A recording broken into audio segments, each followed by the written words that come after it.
and welcome to Reading with Ms. Momo. I'm so glad that you could join me today. Today we have a very special story. The story that I'm going to read to you today, a lady friend of mine in Hattiesburg asked me to read this. This has been a special story in her family for around 40 years.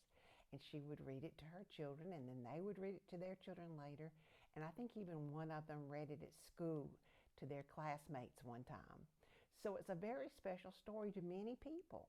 And I hope that it'll be a special story for you too. So get ready to listen to a real special story that's a classic. Mr. Willoughby's Christmas Tree by Robert Barry. Mr. Willoughby's Christmas tree came by special delivery, full and fresh and glistening green, the biggest tree he had ever seen.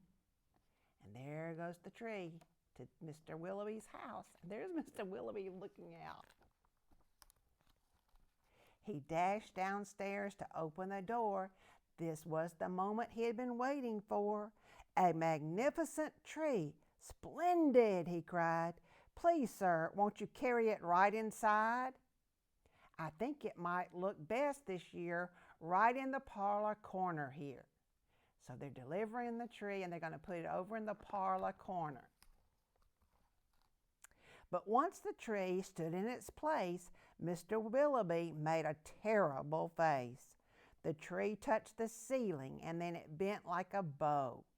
Oh, good heavens, he gasped. Something must go. And there's the tree, and look, the top is bending.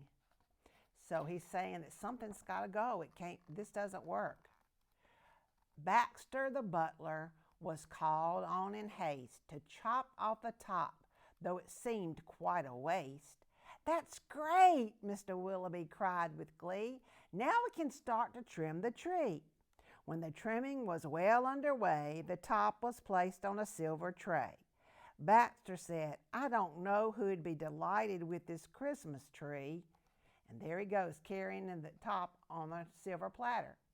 So it was presented to Miss Adelaide, Mr. Willoughby's upstairs maid. So he gave it to the maid. Won't this tree be a pretty sight when I've trimmed it later tonight? But the top, oh dear, I'm so afraid will have to be cut, sighed Miss Adelaide. So with scissors sharp and long, she snipped off the top while humming a song. The top was set out the very next day in back of the house to be thrown away. So she snipped off the top and put it in the back of her house to be thrown away. The little tree top caught the eye of Tim, the gardener, passing by. He certainly was not about to see that little tree thrown out. And there it is with the trash, but Tim sees it. He hurried home straight away to see what Mrs. Tim would say. But our house, she said, is snug and small. I don't believe we need it at all. Fa la la la la, surprise! His wife could not believe her eyes, and before Tim had a chance to shout, she cut off the top and she threw it out. So she snipped off the top and threw it out the window. She didn't think they needed a tree, but he gave it to her.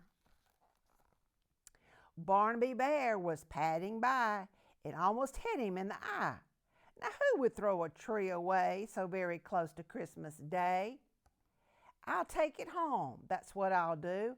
Look, Mama Bear, I have a present for you.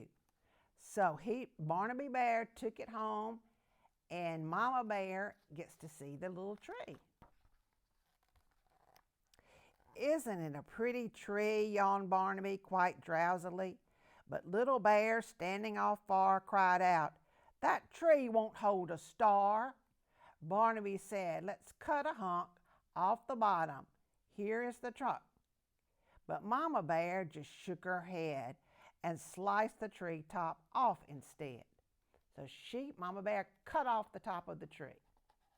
Once again, the top of the tree got cut off. Jolly by golly, Barnaby said with a kick. Mama, that surely is just the right trick. Let's trim it with bells and honey rings, some berries, tinsel, and popcorn on strings. Mama said, trim it just as you like. I've got to go tidy up for the night. This top won't need any more. I'll just put it outside the door. So there she goes with the little top, and they've got their little tree all decorated. Later on that frosty night, Frisky Fox came into sight. He spied the treetop, rubbed his chin, he opened his sack and stuffed the top in. So there's the top, and there's Frisky Fox, and he's going to carry the top home with him. He scampered home and jumped his gate. This Christmas present couldn't wait. It's even better than mincemeat pie, said Mrs. Fox with a happy sigh. So Mrs. Fox was really happy. Then the foxes saw that their Christmas prize was just a wee bit oversized. The top of it hit the top of their ceiling. There, my dears, don't you worry. I'll fix the top now in a hurry. So, snip, off went the top once again. Benjamin Rabbit found it then, just outside the fox's den. It seems, he thought, most certainly Santa left that for my family. And there it is, and there's Benjamin Rabbit, and he sees it. Look, he cried, see the tree I found? With that, he called his family around. Then there was a merry-making, rollicking, frolicking, carrot-shaking celebration around the tree. All were as happy as rabbits can be. They were doing a happy dance because they had a little tree. Benjamin Rabbit, with his own hand, sliced a carrot to make a stand. Now let's see how this will look in our little chimney nook. So there they put it. But right away the children cried, look, it's leaning to one side. See how it's leaning? It's too tall, that's all, said Mrs. Rabbit. And as though it were a summer carrot, she gave it a chop and threw it away out the top. So there comes the top again, getting thrown away. Then Mistletoe Mouse just happened to see that tiny tip of a Christmas tree. He pulled it through the snow and ice and up some stairs, and he fell down twice. At last he reached his cozy house. It's just right size, said Mrs. Mouse. Then at the top, if you please, they put a star made out of cheese. Oh, wasn't it grand to have a tree exactly like Mr. Willoughby? So there's the little mouse, and there's Mr. Willoughby and his tree. And now the mice have a house that originally started, the tree originally started with Mr. Willoughby. And after that top got thrown out, it went to different people in the forest. Wasn't that neat? One tree made so many people happy. You know, sometimes we have things that we don't need anymore, and maybe we could give it to someone, it will make them happy. One person's trash might be another person's treasure. I think that this Christmas tree brought so much joy.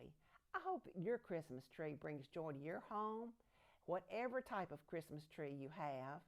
I have a tinsel tree, and it brings me much joy. I grew up with a tree just like the one I have now that the people in Leland, Mississippi Baptist Church gave to my family. And it meant so much to me. So now I have the tinsel tree, and it brings me much joy. Whatever tree you have, I hope that it brings joy to you and your family during this Christmas season. God bless, and until we meet again, Merry Christmas.